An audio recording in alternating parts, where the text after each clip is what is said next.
long ago, you would have remembered me. When I was younger, and my house still contained my own memories. Now you are my child's child's child. You are the next to inherit my home, which I gave to my daughter and she to her son. And now that you're here, I cannot bear the thought of you ever leaving.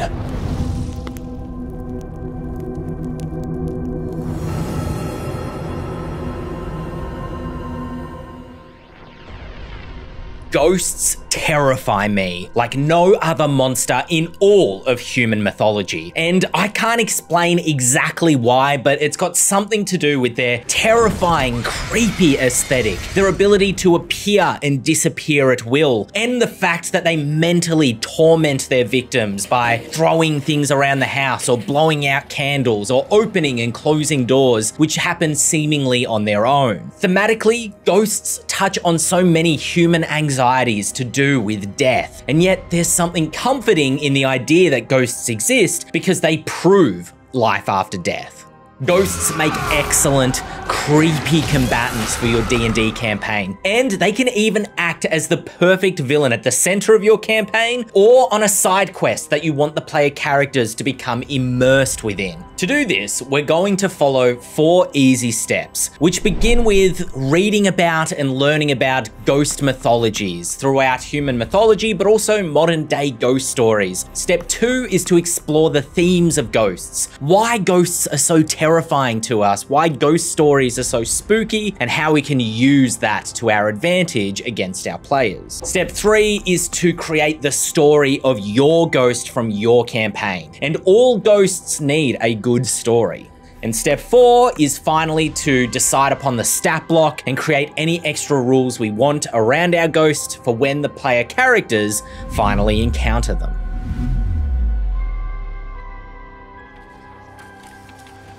So where we're starting with in devising a ghostly encounter for our D&D campaign is looking at the various myths and modern ghost stories which we can draw on for inspiration. Banshees, which originates in Irish folklore and is a woman who wails and screams to try to warn her loved ones of their imminent death. In modern D&D, banshees tend to be more aggressive and confrontational themselves, but they do remind me of a couple of episodes of Supernatural where they were referred to as death omens. They didn't necessarily wail and scream as much, but they were these terrifying apparitions that weren't dangerous themselves, but were there to warn others of imminent danger. And that's great for building a mystery around your ghost. Poltergeists are very popular in Hollywood, this disembodied spirit which torments the living by throwing objects around the house, snuffing out candles or lights, opening and closing doors, or creating voices in the darkness, or other unnerving supernatural phenomenon. Poltergeists are great for creating an unnerving experience where the players don't have a monster in front of them to fight necessarily. Of course, there's many stories where spirits have to haunt an individual place for a specific reason, and maybe your spirit, like a death omen, is there to help, or maybe they just exist there because that is the place in which they died, and so they come night after night to this one location and can be spoken to quite affluently and tell the sad story of their demise. Japanese mythology is rife with really evocative ghost stories. 2 of my favorites, and I'm probably going to mispronounce this, are the Gaki or the Jikaninki, which is the hungry spirit. These ghosts that must consume almost obsessively, and it might be food, but it could also be things like dirt or offal or hair or reeds out of the bottom of a bog. And that is a really terrifying but evocative image of this spectral spirit just obsessively crying as they shovel food into their mouth. They can never be full. Also from Japanese mythology is the Buruburu, this ghost which is associated with fear and shivering in fear. The ghost attaches itself to its victim's spine and causes shivers to move up and down. The will-o-wisp, which appears as a light off in the distance at night, which you feel like you could follow but you never quite get closer to. These trickster spirits which lead mortals over cliffs or into bogs or other dangerous locations. Similarly is the Rizalka, which is known by different names throughout different mythologies, but is basically a spirit which drowns individuals near bodies of water. They might appear as a beautiful maiden bathing, and then when you venture in to swim with her, you find yourself being pulled into the water's depths. Vengeful spirits is a sort of generic term that I give to any ghost which I decide wants revenge for what happened to them. They died in a particularly violent way, and now they're back to settle their score. In modern media, there is of course raised dead, spirits and ghosts that are forced into servitude by necromancers or vampires. And of course, made famous by the Witcher video games is the Pester or the Plague Maiden, which originated in Norwegian mythology as a hag with a broom who was the personification of the Black Death. And the Plague Maiden is, as its name implies, associated with spreading disease. Using any of these mythologies can inspire you for the starting basis of the ghost that you want to feature in your D&D campaign.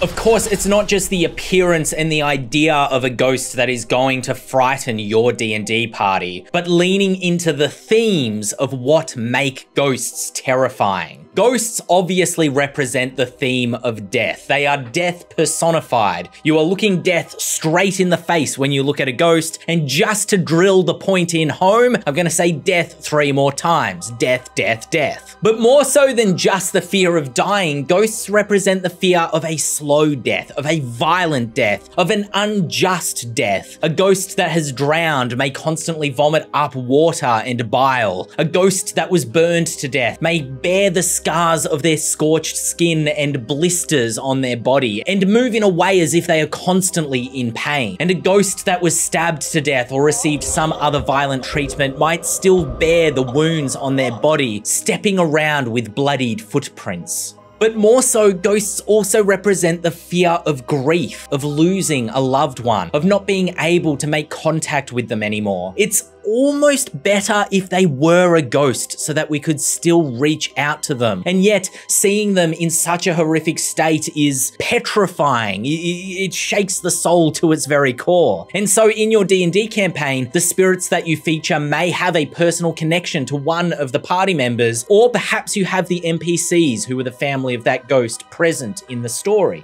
Ghosts represent the fear of entrapment and torment because they never appear particularly happy to be in the state that they're in. They are trapped in that moment in which they died, or they are trapped not being able to move on into the afterlife. They can't be seen by anybody else, and that in itself is a torment. Ghosts represent a fear of the dark because they haunt the shadows. They turn lights out in our house, or they apparate out of the darkest corners of the room, down a long corridor perhaps. And they very rarely, except for a notable exception, apparate in the middle of the day. Ghosts represent a fear of not being alone, of always being watched. The fact that they can apparate and disapparate wherever they wish to. They can move through walls. They are not limited by the bounds of physical space. And so they can get at us wherever we are. It is impossible to be safe from a ghost. They represent the fear of being watched, of not being alone despite the fact that you think you are. What was that creak of the floorboard on the story above? What was the sound of the door opening down the hall? Did you put that light out, or did it blow itself out naturally? Ghosts represent the fear that something else is in the room with us.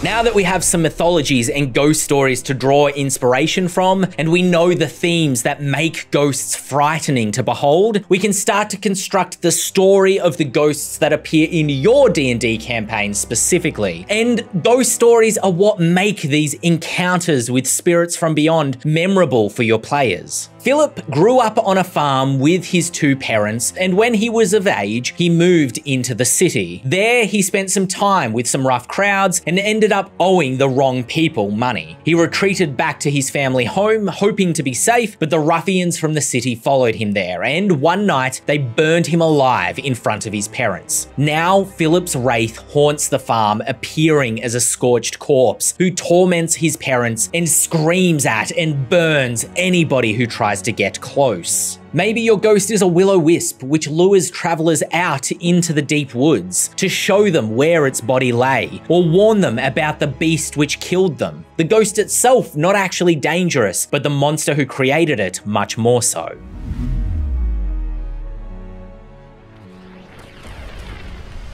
So now that we have constructed the story of the Wraith that we want to feature within our D&D campaign, now we've got to choose the rules. We've got to decide on the stat block we want to use. And maybe you use a Wraith if you want your ghost to really represent the themes of death and decay, or a vengeful spirit who is trying to kill anybody who gets close to it. Maybe you choose a Spectre for similar reasons if you want a lower level encounter, or you can use Spectres as minions for higher level undead. You can of course also use the Poltergeist rules featured next to the Spectre, which template onto the Spectre, but I've actually found that that template works pretty well with most other undead as well, so you can create higher level Poltergeists. You don't just have to use the Spectre stat block. You can use a ghost if you want your spirit to be able to possess those that it is encountering. Maybe it's trying to impart some sort of message that it can only do when it's speaking through the vocal cords of a living individual. Maybe you just want sheer terror, and so you use the screaming banshee, this spirit which just by its very nature is confronting when you come across one. The fact that the banshee can reduce characters to 0 hit points on a failed save is pretty brutal, and means that they're a terrifying encounter to come across mechanically, not just narratively. Or perhaps you want to use shadows because you want your ghosts to be creeping and slow and unnerving, the sort of spirit which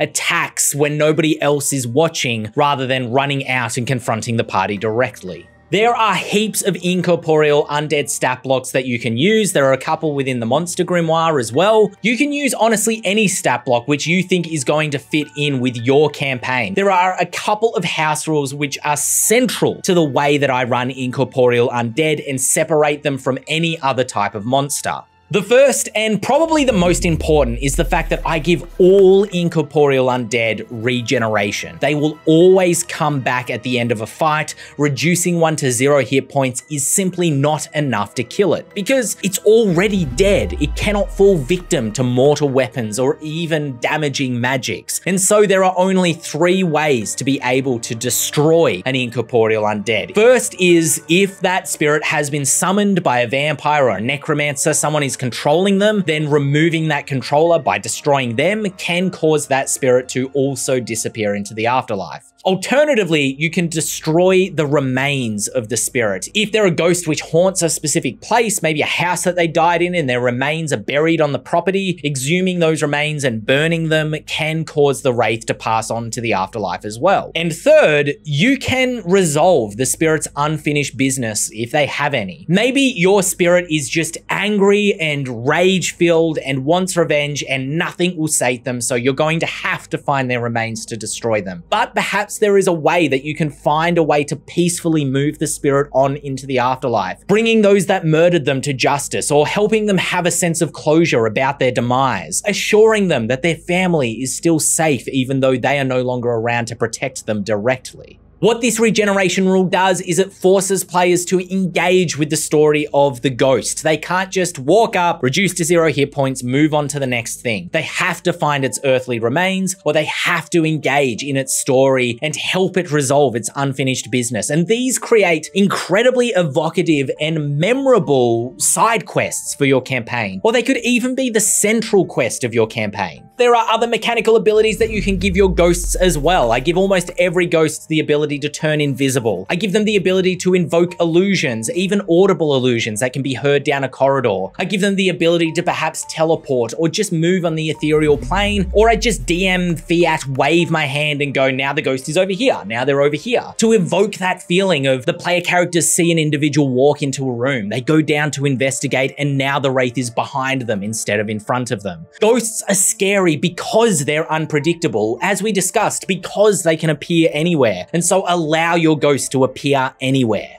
And of course, almost as frightening and creepy as the ghosts themselves is the lair that they have chosen. A haunted house, a haunted tower, a graveyard, a battlefield. Wherever it happens to be, you can give your wraith lair actions or regional effects. Perhaps the party have hallucinations and see scenes play out from centuries earlier of ancient spirits reenacting how they died. Or maybe the player characters see the spirits of their own loved ones who have passed on into the afterlife. But once the ghost is slain, or the party makes some other progress throughout the dungeon, which is the haunted house, they see it for the decrepit, creepy place that it actually is and feel unnerved that this sumptuous feast that was laid out in front of them is actually maggot-filled and rotting. And that is the end of this spooky video. Now that you have some ideas for ghosts to feature in your campaign, go out and create your own ghost stories that your players are going to find memorable. If you want tips and ideas for how to make other monsters formidable in your D&D 5e campaign, make sure to subscribe to the channel, like this video, check out how we made vampires formidable over here, and of course we'll be back next week with another video about how to run D&D 5e.